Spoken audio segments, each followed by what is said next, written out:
Palavra da Verdade, a exposição bíblica com Hernandes Dias Lopes.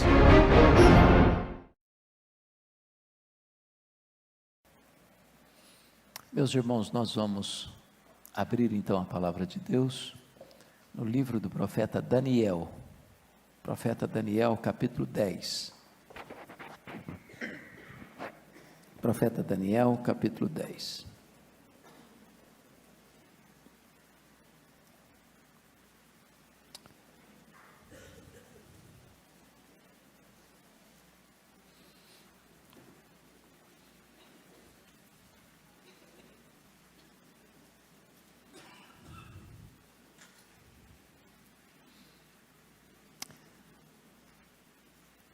Está escrito o seguinte: no terceiro ano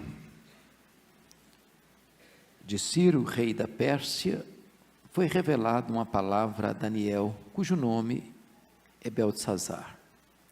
A palavra era verdadeira e envolvia grande conflito. Ele entendeu a palavra e teve a inteligência da visão. Naqueles dias, eu, Daniel, pranteei durante 3 semanas. Manjar desejável não comi, nem carne, nem vinho entraram na minha boca. Nem me untei com óleo algum, até que passaram as 3 semanas inteiras. No dia 24 do primeiro mês, estando eu à borda do grande rio Tigre, levantei os olhos e olhei. E eis um homem vestido de linho, cujos ombros estavam cingidos de ouro puro de ufaz. O seu corpo era como o berilo, o seu rosto como um relâmpago, os seus olhos como tochas de fogo, os seus braços e os seus pés brilhavam como bronze polido, e a voz das suas palavras era como o estrondo de muita gente. Só eu, Daniel, tive aquela visão. Os homens que estavam comigo nada viram. Não obstante, caiu sobre eles grande temor, e fugiram e se esconderam. Fiquei, pois, eu só, e contemplei esta grande visão, e não restou força em mim. O meu rosto mudou de cor, e se desfigurou, e não retive força alguma. Contudo, ouvi a voz das suas palavras, e ouvindo-a, caí sem sentidos, rosto em terra. Eis que certa mão me tocou, sacudiu-me, e me pôs sobre os meus joelhos, e as palmas das minhas mãos. Ele me disse: Daniel, homem muito amado, está atento às palavras que te vou dizer. Levanta-te sobre os pés, porque eis que sou-te enviado. Ao falar ele comigo estas palavras, eu me pus em pé, tremendo.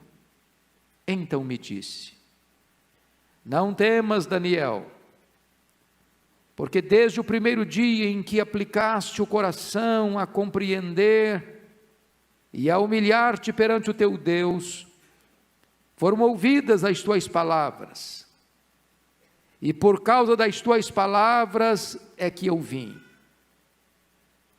Mas o príncipe do reino da Pérsia me resistiu por 21 dias. Porém Miguel, um dos primeiros príncipes, veio para ajudar-me, e eu obtive vitória sobre os reis da Pérsia. Agora vim para fazer-te entender o que há de suceder ao teu povo nos últimos dias, porque a visão se refere a dias ainda distantes. Ao falar ele comigo estas palavras, dirigi o olhar para a terra e calei. E eis que uma, como semelhança dos filhos dos homens, me tocou os lábios. Então passei a falar e disse àquele que estava diante de mim: meu Senhor, Por causa da visão me sobrevieram dores, e não me ficou força alguma.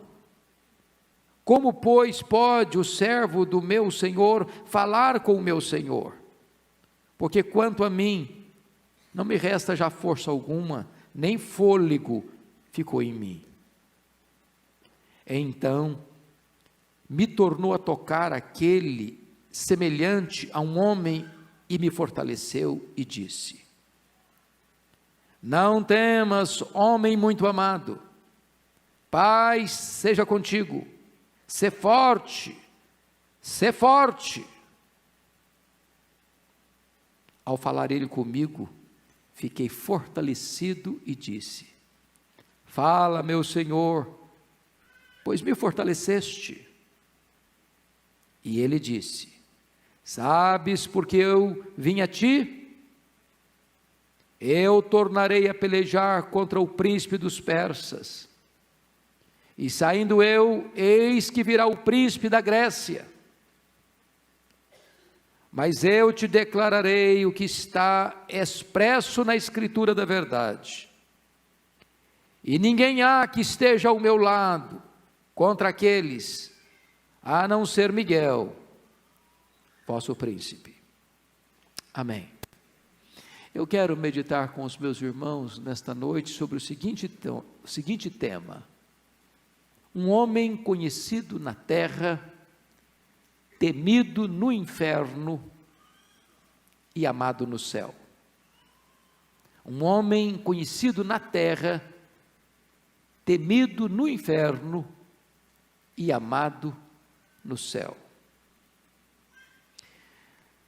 Irmãos queridos, Daniel, o profeta,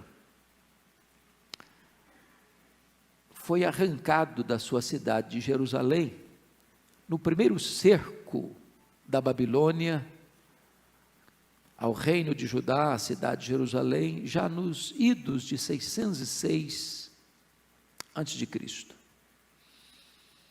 Ele era de família nobre, e ele foi levado com outros companheiros para a Babilônia, e no ano 586, a cidade de Jerusalém caiu nas mãos dos babilônios, dos caldeus, para aquele período que nós chamamos de 70 anos de cativeiro. Daniel foi maior do que a própria Babilônia, foi levado como escravo e tornou-se primeiro-ministro do grande rei Nabucodonosor. A Babilônia caiu, mas Daniel ficou de pé, e tornou-se um homem assaz influente no império seguinte que dominou o mundo, o Império Medo-Persa. Quando ele escreve essas palavras, muito provavelmente Daniel já devia ter em torno de 86 a 90 anos de idade. E este homem se nos apresenta como um dos grandes exemplos de oração que temos na Bíblia. Para vocês terem uma ideia, no capítulo 2, versos 17 e 18, ele ora com seus amigos, rogando de Deus sabedoria para interpretar o sonho de Nabucodonosor, porque já havia uma ordem lavrada para que se matasse todos os magos da Babilônia, porque não conseguiram interpretar o sonho do rei. E ele ora com seus colegas e Deus lhe dá o entendimento da interpretação. Depois, em Daniel 6,10, já sentenciado à morte, a ser lançado na cova dos leões, ele ora com as janelas abertas para as bandas de Jerusalém, e Deus fecha a boca dos leões, e o salva, e o promove ainda mais. Depois, no capítulo 9, versículo 3, examinando a profecia de Jeremias, descobre que o cativeiro babilônico duraria 70 anos, e que então esse cativeiro se encerraria quando o povo buscasse a Deus de todo o seu coração. percebendo que o povo estava distante de Deus, com o coração endurecido. O capítulo 9 registra uma das mais belas orações da Bíblia, onde Daniel confessa o seu pecado e confessa os pecados do seu povo. Agora no capítulo 10, versos 1 a 3, Daniel está orando novamente, e orando em favor da sua nação. Esse texto tem muitas lições importantes a nos ensinar sobre oração e também sobre jejum. Esse texto mostra para nós os reflexos nas regiões celestes e também no desenrolar da história, quando o povo de Deus ora, quando a igreja ora. E esta oração que sobe do altar para o trono, certamente desce do trono em termos das intervenções soberanas de Deus na história. Esse texto que lemos ainda nos ensina solenes lições sobre batalha espiritual. Esta região que nós não enxergamos com os olhos físicos, mas que existe uma ação de conflito, de tensão, mormente em resposta às orações da igreja.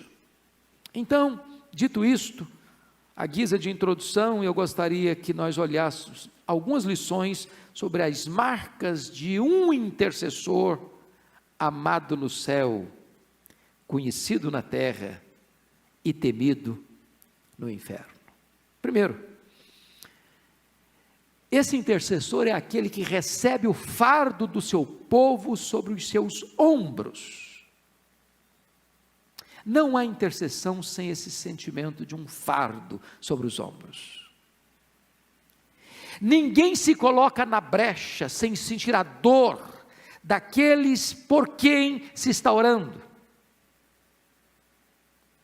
Ninguém ora intercessoriamente e eficazmente, a não ser que o coração esteja tomado por esse sentimento do peso daqueles por quem você se coloca na presença de Deus em oração. Confira comigo o versículo 2. Naqueles dias, eu, Daniel, pranteei durante 3 semanas. Este é o ano terceiro de Ciro. Daniel então tem aí mais de 84, 86, cerca de quase 90 anos, já é um ancião. E ele ora, e ele chora, e ele jejua pela libertação do cativeiro. Mas vamos entender isso. A essas alturas, os 70 anos já acabou. Parte dos judeus já voltaram para Jerusalém. Mas ele nota 2 coisas. Primeiro, muitos não voltaram. Se adequaram à Babilônia, gostaram da Babilônia, se enraizaram na Babilônia, se aculturaram na Babilônia e não querem voltar. Há um grande perigo, irmãos, do crente gostar do mundo, amar o mundo, se conformar com o mundo e ser tragado pelo mundo. Por outro lado, os que voltaram para Jerusalém, ao voltarem, encontram a cidade arruinada, cheia de escombros, eles pobres. Começaram a construção do templo e os samaritanos se opuseram a eles. Criaram embargos até legais, a partir do governador da época que dominava o mundo. E eles então se acomodaram, abandonaram o templo, a construção, foram cada um cuidar dos seus negócios, construir suas próprias casas. Então Deus levanta o profeta Ageu para encorajá-los a lançar mão e construir a casa de Deus. Mas a vida deles não estava bem com Deus, e Deus levanta o profeta Zacarias para trazer uma reforma espiritual para a vida deles. E Daniel está a mais de 1000 quilômetros, mas o peso do povo está no seu coração. E então ele ora, e então ele chora, e então ele jejua, e então ele clama a Deus pela restauração de Jerusalém. Meus amados, é muito importante você entender que se nós queremos, como igreja, ver as maravilhas de Deus, nós precisamos nos colocar na brecha para interceder. Interceder pela igreja. Você vê apatia na igreja? Você olha para o cenário brasileiro e vê igrejas que estão se aculturando ao mundo, imitando o mundo, se conformando com o mundo, sendo amiga do mundo. Você vê crentes apáticos com a obra de Deus, ainda hoje. Pessoas que estão correndo para cuidar dos seus próprios interesses, deixando a causa de Deus, a obra de Deus em segundo plano, sem qualquer entusiasmo. Nós precisamos orar, queridos. Mas para nós nos sermos levantados como intercessores, é necessário que o seu coração seja primeiro quebrado. É preciso prantear. O grande problema é que nós oramos com os olhos enxutos demais, com o coração seco demais. Quando eu olho para a Escritura, eu vejo um Jeremias chorando por Jerusalém, se derretendo em lágrimas. Eu olho um Neemias intercedendo por Jerusalém com lágrimas e se levantando como resposta de Deus para os problemas de Jerusalém. Eu vejo o próprio Jesus Cristo olhando para Jerusalém com lágrimas nos olhos, dizendo: Jerusalém, Jerusalém, quantas vezes quis eu ajuntar-te debaixo das minhas asas, como a galinha junto os seus filhotes, e tu não quiseste. Eu vejo um Davi chorando, quando disse: torrentes de águas nascem dos meus olhos, porque os homens não guardam a tua lei. O que é que você e eu conhecemos desse tipo de intercessão? Segundo, Daniel não apenas chorou e orou, Daniel jejuou e orou pelo seu povo. Olha comigo, por favor, versículo 3. Manjar desejável não comi, nem carne nem vinho entraram na minha boca, nem me untei com óleo algum, até que passaram as 3 semanas. Agora olha o verso 12. Então me disse: não temas, Daniel, porque desde o primeiro dia em que aplicaste o coração a compreender e a humilhar-te, e aqui está implicado o jejum, perante o teu Deus, foram ouvidas as tuas palavras, e por causa das tuas palavras é que eu vim. Preste atenção, amados, Daniel já é um ancião. Talvez aqueles mais entendidos de saúde, olha, o senhor precisa ter mais cuidado com a sua alimentação. O senhor precisa de uma alimentação mais forte, para o senhor manter o seu vigor. E ele, como um homem próximo dos 90 anos, está pranteando, está orando, está jejuando por 3 semanas. Ele está quebrantando o seu coração, 21 dias, longe do convívio social, se recolhendo para um tempo de quebrantamento, de oração e de jejum. Por que ele está fazendo isso? Para que Deus desperte os que estão na Babilônia acomodados, para que Deus desperte os que voltaram para Jerusalém e estão cada um cuidando das suas coisas e deixando as coisas de Deus para trás. O que ele está pedindo para Deus? Um despertamento espiritual, um reavivamento espiritual na vida do seu povo. Ele está orando por restauração, irmãos.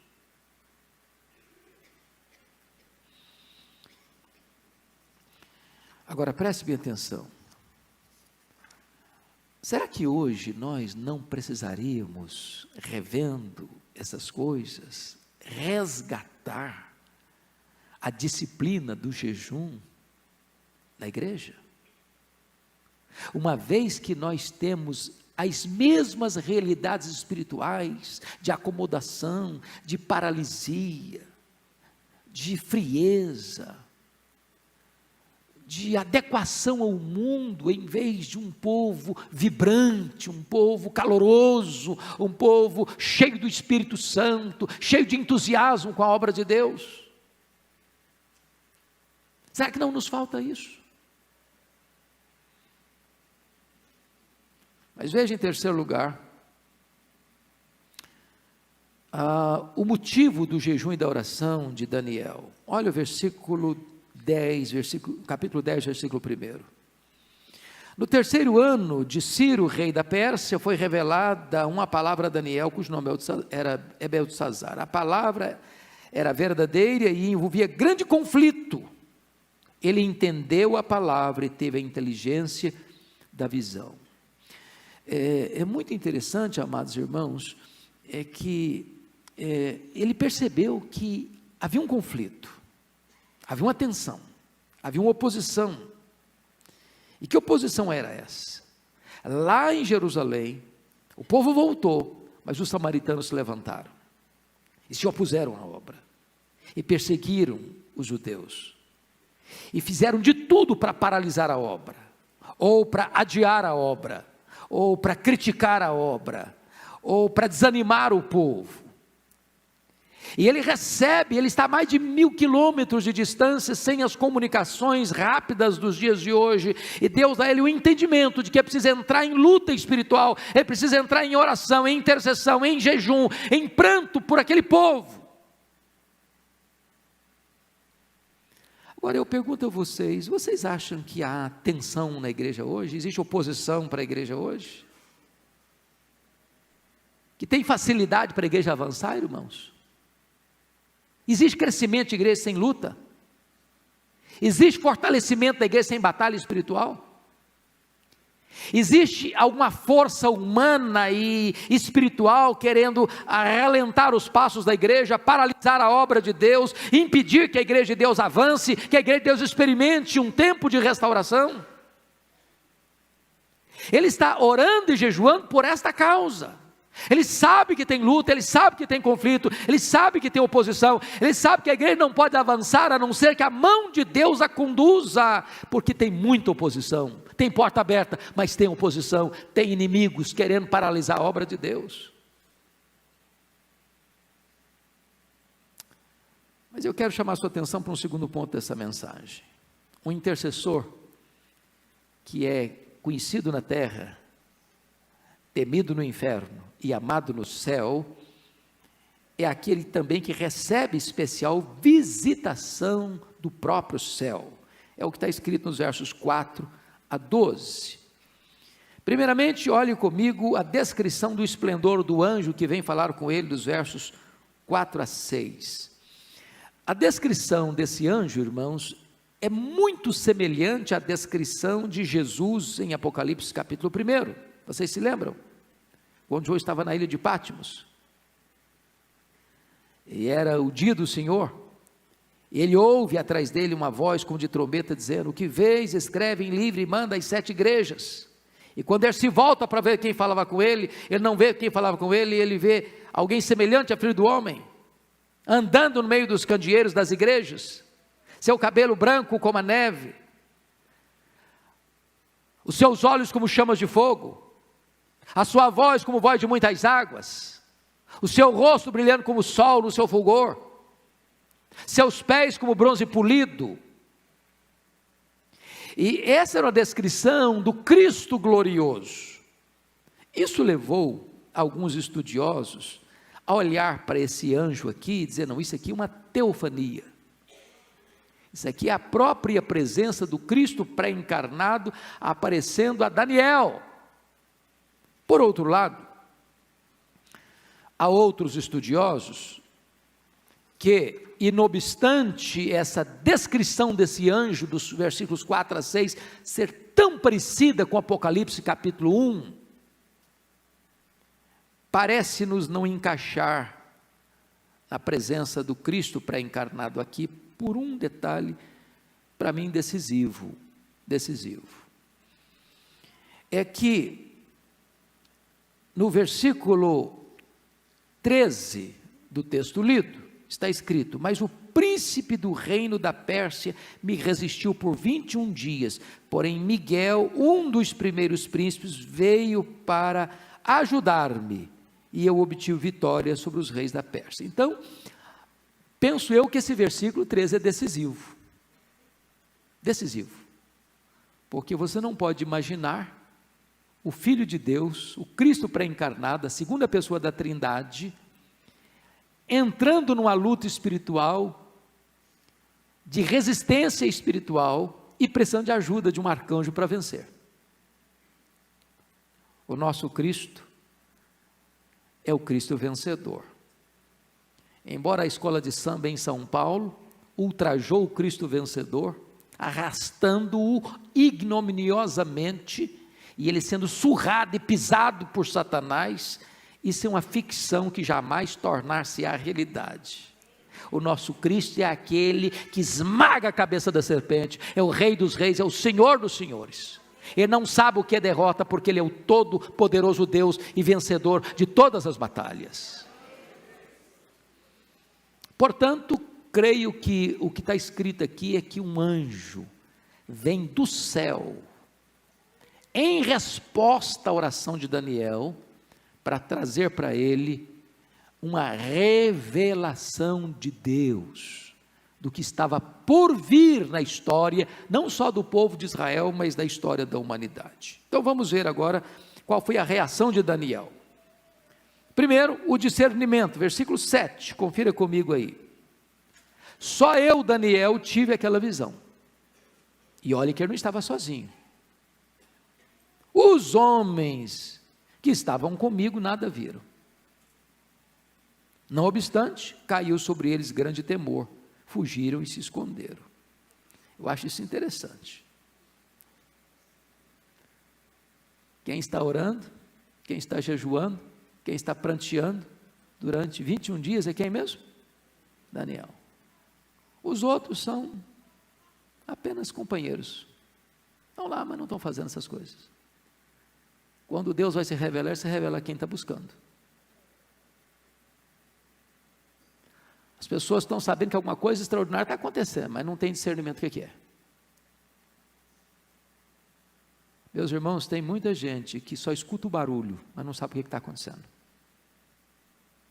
Se você quer de Deus discernimento, você precisa orar, você precisa jejuar, você precisa se quebrantar diante de Deus, porque se você não tem intimidade com Deus, na hora que Deus te manifesta, você foge, você se esconde, você fica com medo, você não tem discernimento. Igual Pedro, Tiago e João, lá no Monte da Transfiguração, quando o Pai se revelou naquela nuvem luminosa, diz a Bíblia que eles caíram de bruço de medo. Em vez de você se deleitar em Deus e nas revelações maravilhosas de Deus, conforme estão na sua palavra, você fica com medo e foge. Ele teve discernimento. Notem comigo, versículo 8, que não só houve discernimento, mas houve também quebrantamento. Versículo 8 diz: fiquei, pois, eu só, e contemplei esta grande visão, e não restou força em mim, o meu rosto mudou de cor, e se desfigurou, e não retive força alguma. Quando Daniel fica sozinho diante daquele ser celestial, e eu, à luz do verso 13, estou seguro de que não era o próprio Jesus, mas um anjo. Pense você que se Daniel fica extasiado, desfalecido diante de um anjo, quanto mais quando estivermos na presença do Rei da Glória. Quem pode suportar a glória, a manifestação gloriosa do nosso Deus? Diz a Bíblia que ele caiu prostrado diante do fulgor do anjo, diante da manifestação da glória de Deus. Certamente os homens hão de se prostrar, queridos, porque aquele anjo estava vindo da parte de Deus, para trazer uma revelação de Deus. Era a própria manifestação da glória de Deus. E o homem é frágil demais, o ser humano é frágil demais para suportar esta Shekinah de Deus que desce do céu para a terra.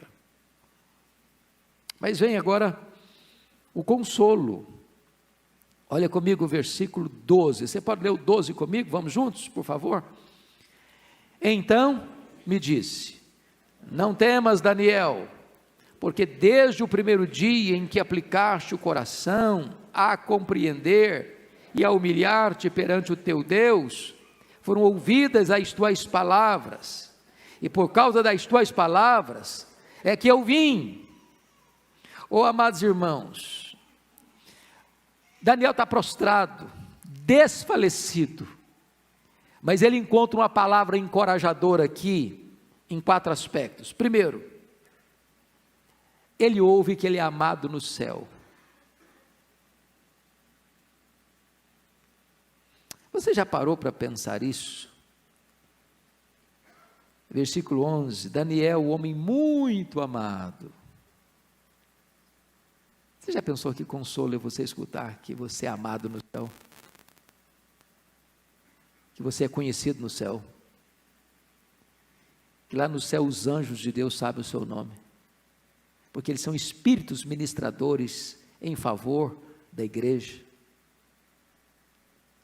Que você é tema de conversa entre os anjos lá no céu.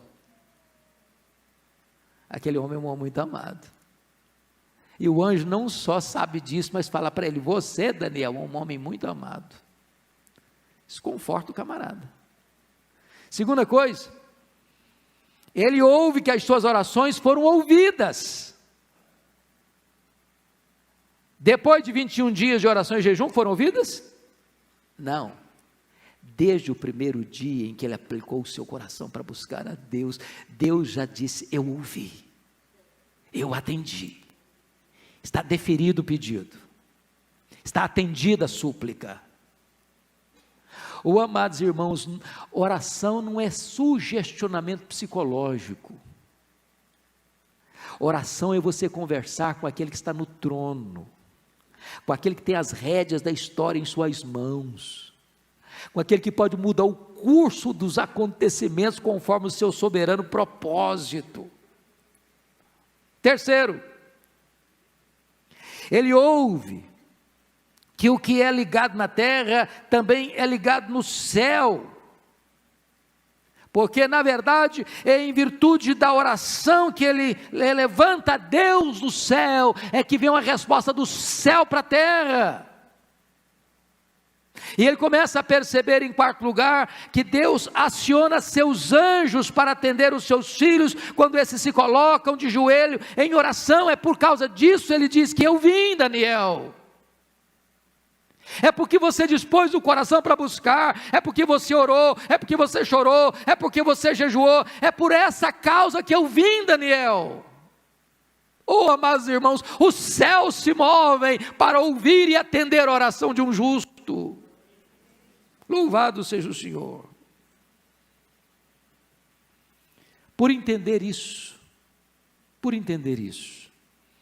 que Ele é amado no céu, que a sua oração foi ouvida, e que Deus escalou um anjo de glória para vir dar-lhe a resposta, é que então ele pode entender a palavra do anjo. Não temas, Daniel, não temas, não fica com medo não, Terceiro ponto que eu gostaria de examinar com vocês, é que o intercessor conhecido na terra, amado no céu e temido no inferno, é o intercessor que recebe resposta às suas orações. Então, vamos dar uma olhadinha nos versos 12 e 13.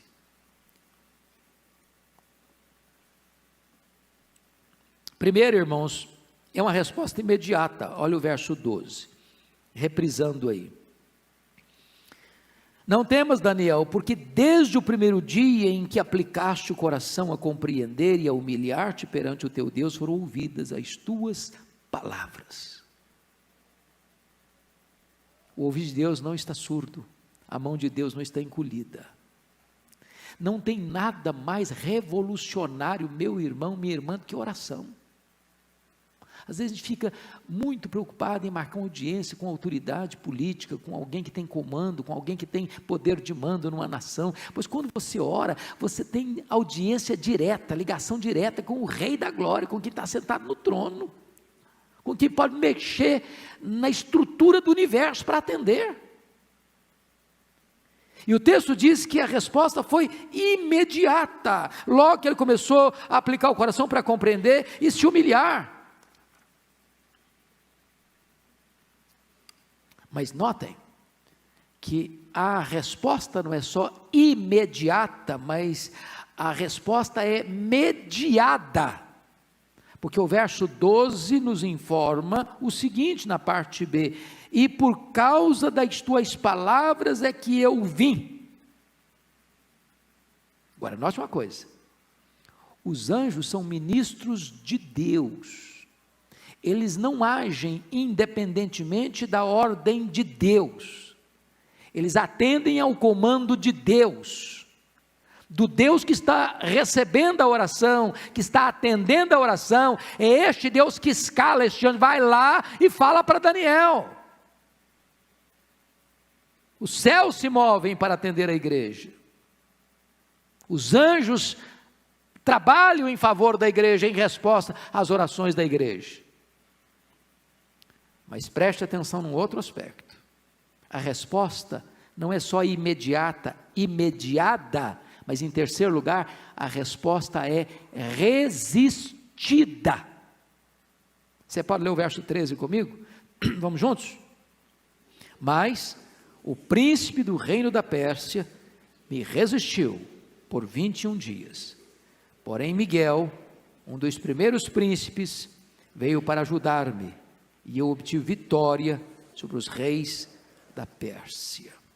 Meus amados irmãos, eu gosto muito da análise que o Dr. Francis Schaeffer, considerado o maior intérprete do cristianismo do século XX, coloca sobre essa questão aqui.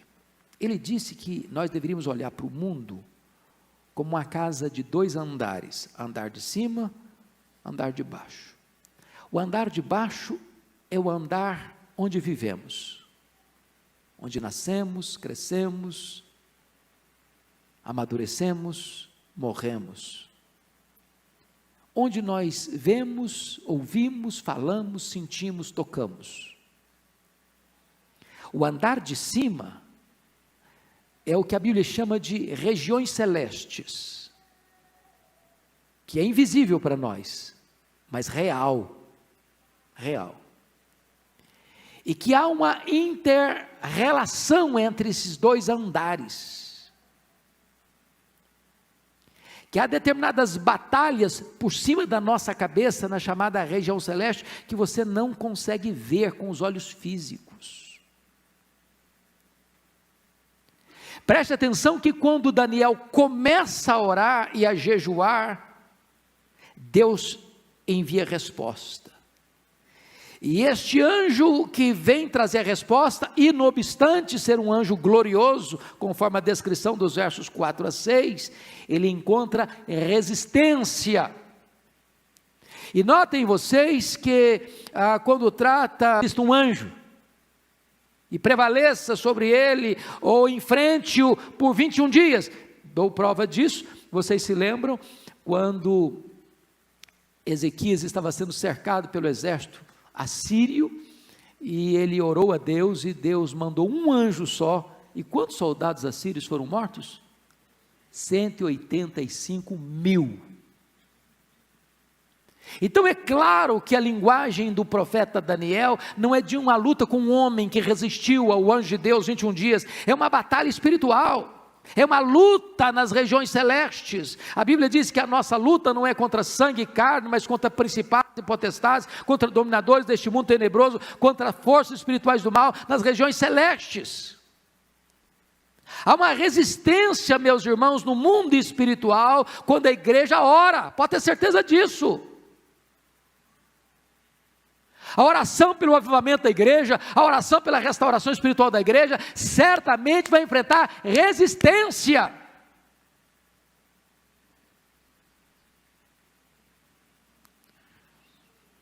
Mas eu quero tratar com vocês do 4º ponto. Um intercessor, amado no céu, odiado no inferno e conhecido na terra, recebe discernimento dos propósitos de Deus na história. Olha o versículo 14 comigo.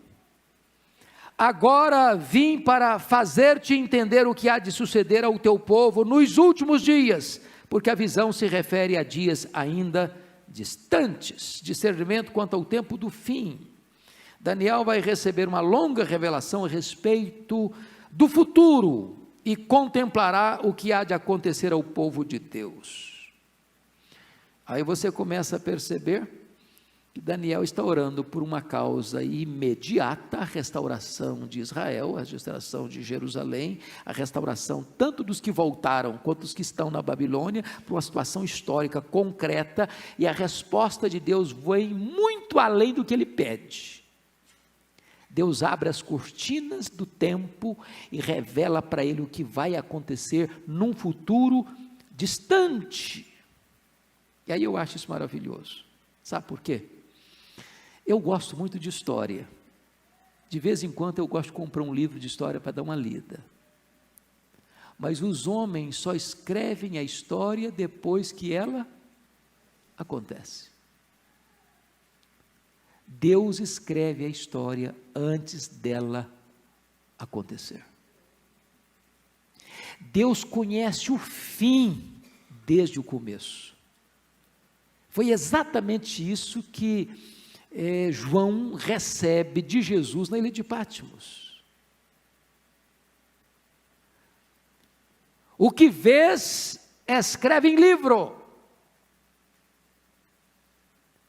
E a palavra que ele escuta é essa: vem, sobe para aqui, e eu te mostrarei, não as coisas que talvez aconteçam, não as coisas que podem acontecer, sobe para aqui e eu te mostrarei as coisas que devem acontecer. Devem acontecer. Quem está no controle da história é Deus.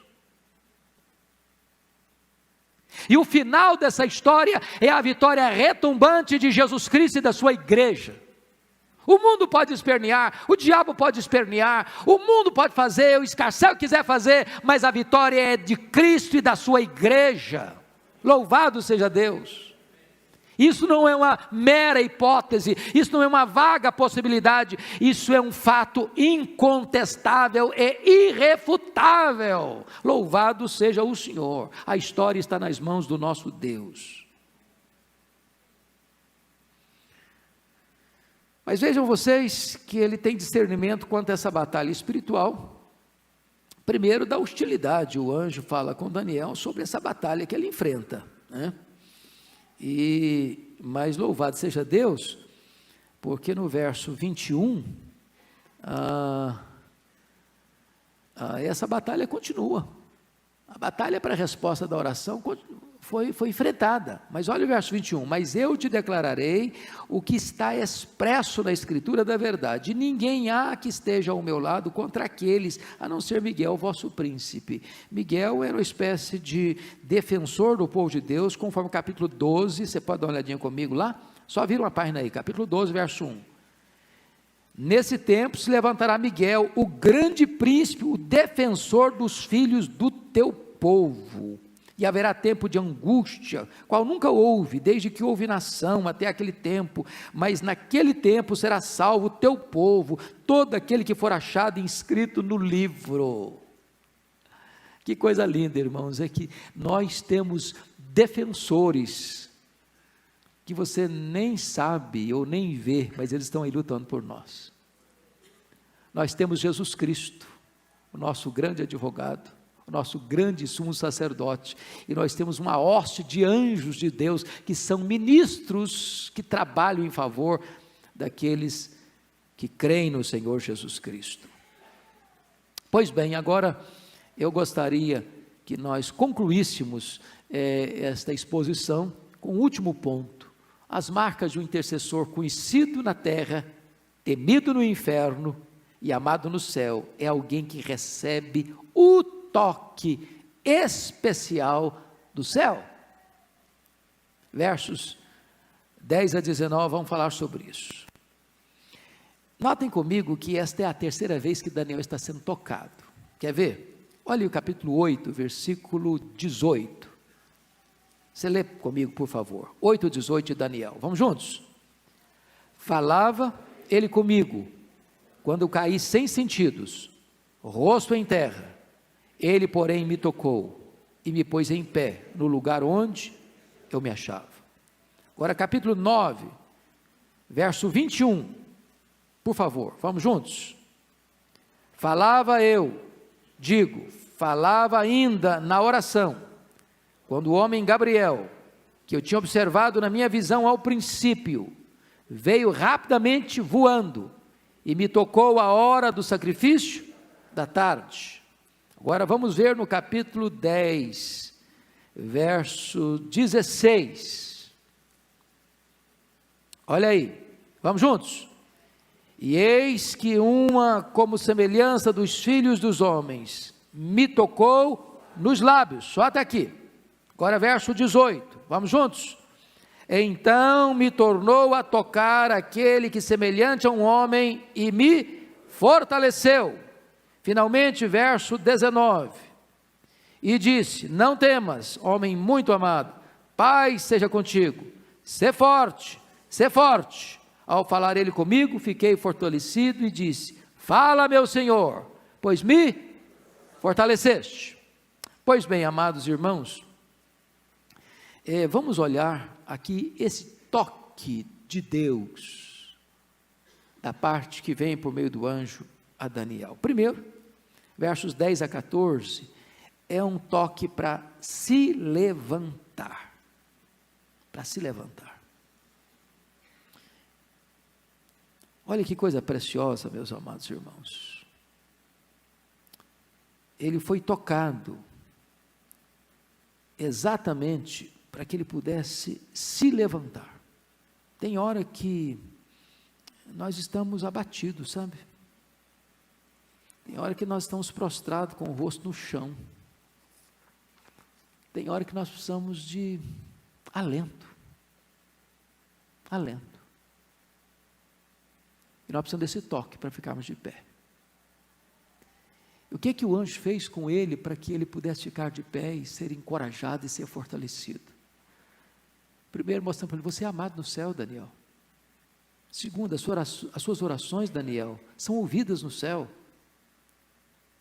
Terceiro, Daniel, eu só vim aqui como mensageiro de Deus porque eu estou vindo em resposta às orações que você fez a Deus. Eu estou trazendo a resposta para você. E terceiro, quarto, Daniel, para que você deve ser fortalecido, porque o futuro está nas mãos de Deus, Daniel. Deus tem o futuro em suas mãos. Eu já estou vendo, Daniel, o que Deus estabeleceu lá na frente, em dias futuros. Está tudo determinado pelo próprio Deus, Daniel. Então fica de pé, Daniel. Anima, Daniel. Não fique mais prostrado, Daniel. Você é amado, você é ouvido. E a história não está à deriva, está nas mãos do Deus Todo-Poderoso. Mas se você perceber, nos versos 16 e 17, o toque agora não é para ele se levantar, agora o toque é para ele falar, para ele falar. Olha comigo, versículo 16, e eis que uma como semelhança dos filhos dos homens me tocou os lábios, então passei a falar,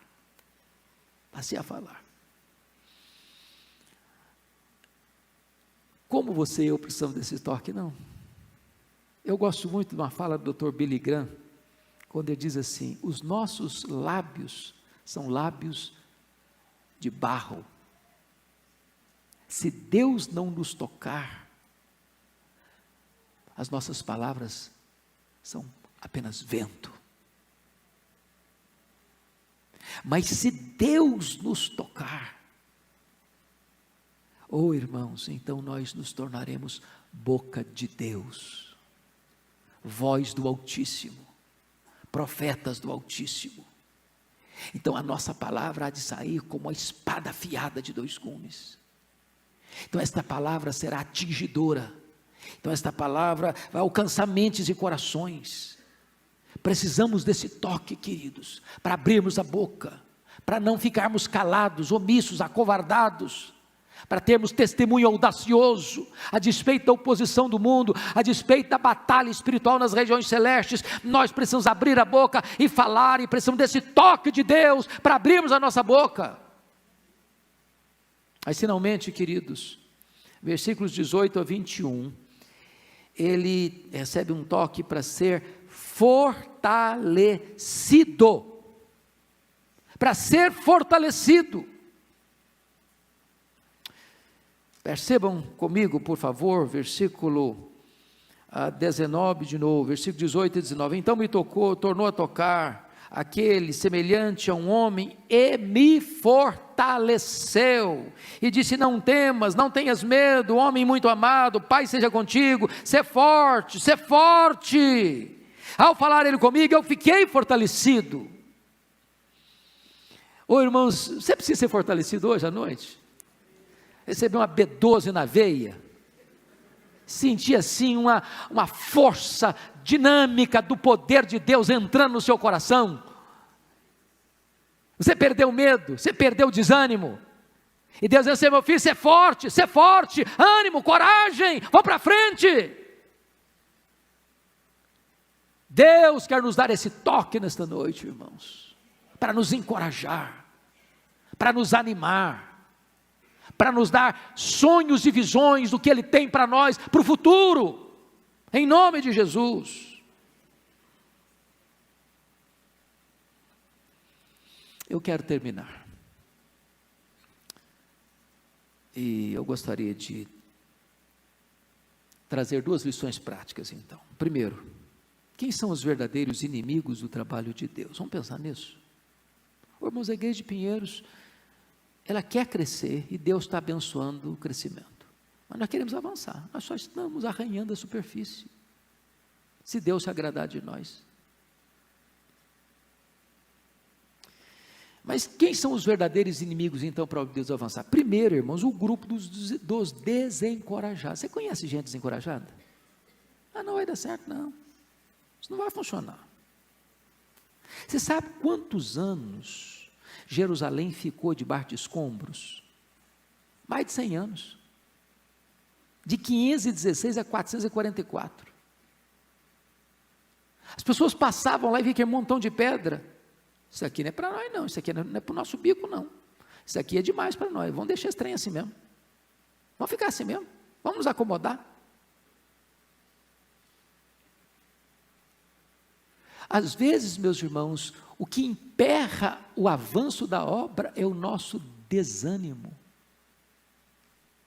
Foi por isso que o anjo disse: ser forte, filho, ser forte, filho, ser forte, cara, ser forte.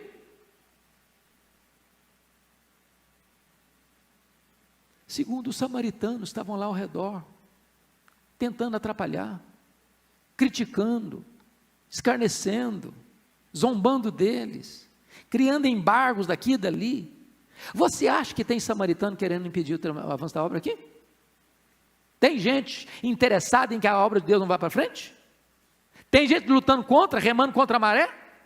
Tem, irmãos, tem, sempre teve, sempre há de ter.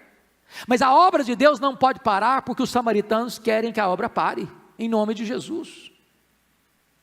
Quem mais eram os inimigos do avanço da obra de Deus? Os reis persas, que atendem os samaritanos e baixam um decreto de embargo à construção do templo e ao avanço da obra.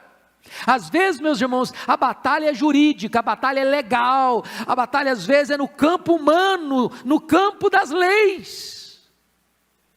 Tudo isso está no cenário, para que a igreja não avance. Mas eu vou dizer para você uma coisa: finalmente, sobretudo, os anjos caídos, os demônios, os agentes das trevas, aqueles que resistem nas regiões celestiais e que nós não enxergamos, que estão tantas vezes retardando a chegada da resposta.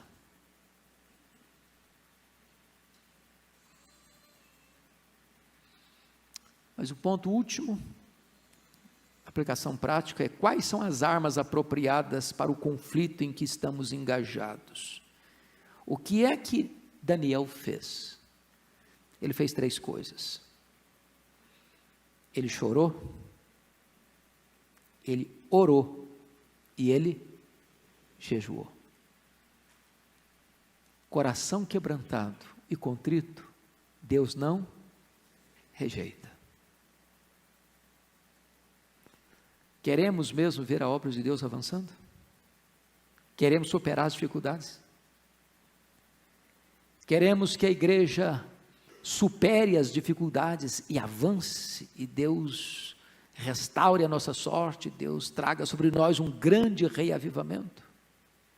A despeito das lutas, é tempo de chorar, é tempo de orar, é tempo de jejuar, e os céus descerão à terra e restaurará a nossa sorte.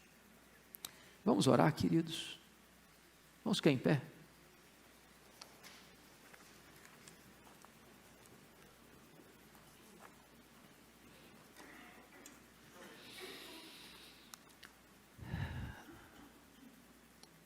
Deus, estamos todos aqui, carentes da Tua graça, necessitados de um toque Teu, para nos levantarmos, para abrirmos a nossa boca, e para sermos fortalecidos.